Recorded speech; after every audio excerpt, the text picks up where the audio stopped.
Di Sumatera Selatan, banjir bukan lagi kejutan. Tapi pertanyaannya, kenapa kita tetap tidak pernah benar-benar siap? Setiap tahun, beberapa kejadian banjir tercatat. Meskipun demikian, banyak kejadian banjir yang terjadi secara tiba-tiba, lebih cepat, dan lebih parah dari yang diperkirakan. Wilayah paling sering terdampak meliputi Banyuasin, Ogan Ilir, Oki, dan sebagian Palembang. Curah hujan ekstrim jadi faktor utama.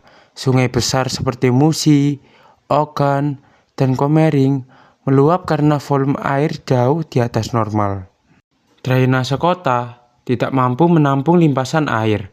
Daerah rawa yang dulu menjadi tempat resapan, kini berubah menjadi pemukiman. Semua data ini sebenarnya sudah memberi peringatan. Lalu, kenapa tetap gagal diprediksi?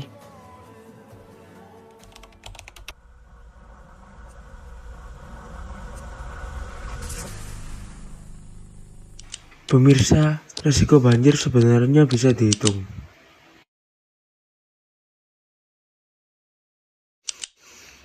Ini risiko yang sudah terlihat sejak lama. Curah hujan tahunan naik terus, sungai Musi makin dangkal, permukiman di bantaran sungai padat, drainase kota sering tersumbat, daerah rawa hilang karena pembangunan, dan daerah aliran sungai rusak.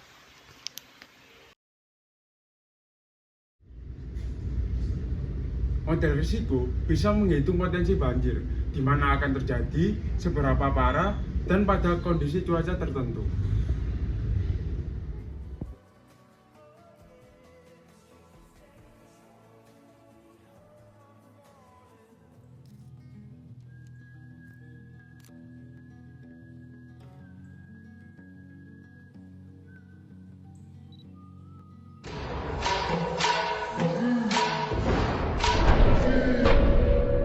Tapi inilah alasan kenapa banjir Sumatera Selatan selalu melesat dari prediksi.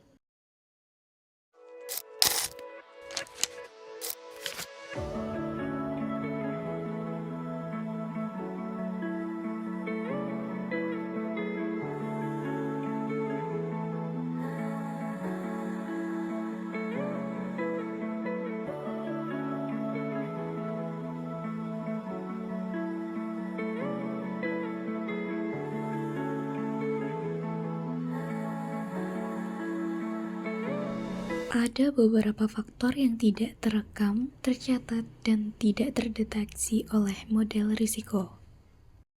Ketidakpastian terbesar di Sumsel yaitu kerusakan hulu sungai yang tidak terpantau,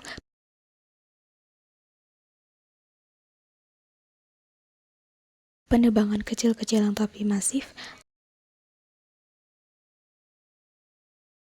tanah rawa yang sudah tertutup beton, sungai-sungai kecil tersumbat sampah,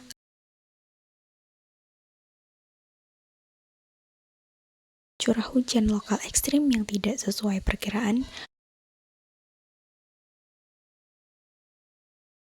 arah angin dan pola hujan tropis yang berubah cepat.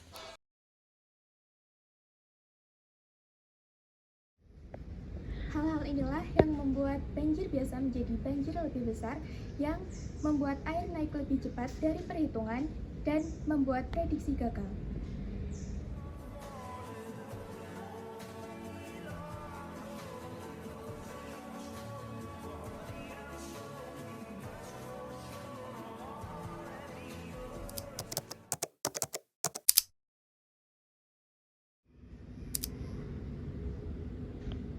Masalah utama bukan hanya soal hujan.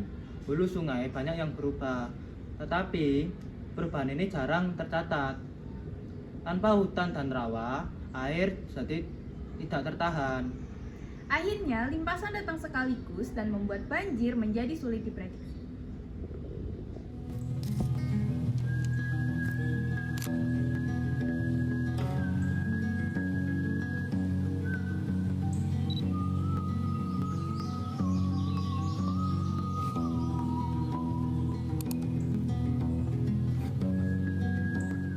Dampak dari banjir Sumatera Selatan tidak main-main. Ribuan warga terpaksa mengungsi. Akses jalan terputus, aktivitas sekolah diliburkan. Rumah warga rusak berat hingga rata dengan tanah. Air bersih semakin sulit didapat. Penyakit kulit dan diare meningkat. Tidak hanya itu, aktivitas ekonomi lumpuh. Warga kehilangan mata pencaharian, anak-anak dan lansia menjadi kelompok paling rentan. Trauma dan ketakutan masih membekas di benak para korban.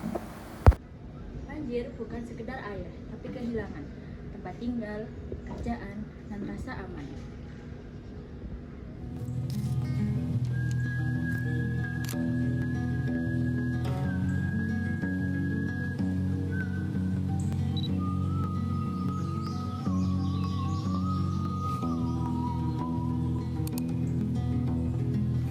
Risiko bisa dihitung, ketidakpastian bisa dikurangi.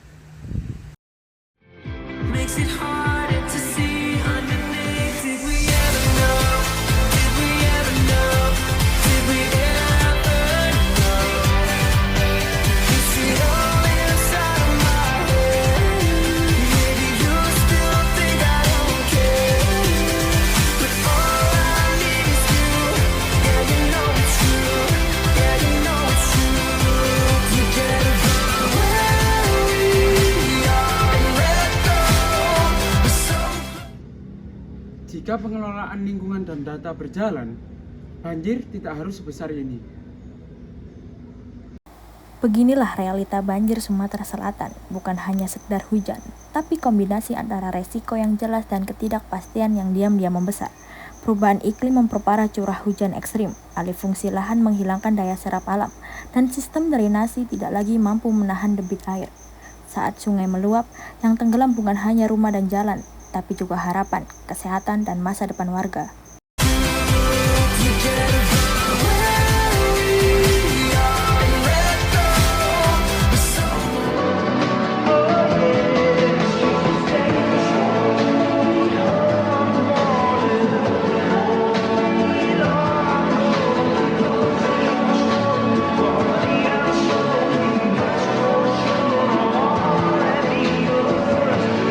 Kami dari kelompok 4 mengucapkan Terima kasih sudah menonton. Tetap waspada, tetap peduli.